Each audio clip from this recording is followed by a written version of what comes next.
Albert Einstein famously remarked in a conversation with Werner Heisenberg, he said, you know, in the West we've built a beautiful ship and in it has all the comforts. But actually the one thing that it doesn't have is a compass, and that's why it doesn't know where it's going. This paradox of our times was propounded by the Dalai Lama when he said we have wider freeways but narrower viewpoints. We have taller buildings but shorter tempers. Will Smith said that we spend money we haven't earned on things we don't need to impress people we don't like. And it's phenomenal how the same technology that brings us close to those who are far away takes us far away from the people that are actually close. 30 billion WhatsApp messages are sent per day, but 48% of people say that they feel lonelier in general. The paradox of our times is that we have more degrees but less sense, more knowledge but less judgment, more experts but less solutions. It was Martin Luther King who said that the irony of our times is that we have guided missiles but misguided men.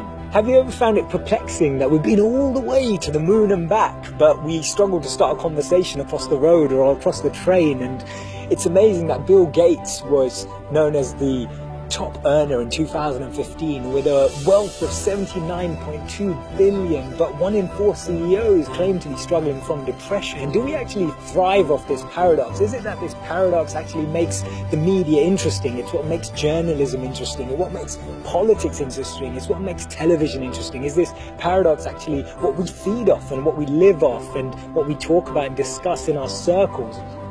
Doesn't it seem that we've tried to clean the air but polluted our soul? We've split the atom but not our prejudice, and we're aiming for higher incomes but we have lower morals. So I'm hearing you ask, how do we bring a change? How do we dissect this paradox that exists in our lives? And it starts by us, each of us, pressing pause, pressing reset, and then pressing play again, taking a moment to become more conscious, taking a moment to become more aware, taking a moment to really reflect on the consequence, the implications of a misplaced word, of an unnecessary argument that we all know we didn't need to have, or to speak to someone just slightly differently, in a different tone, in a different voice, in a different empathy, with a different perspective, just to really connect with people on a different level.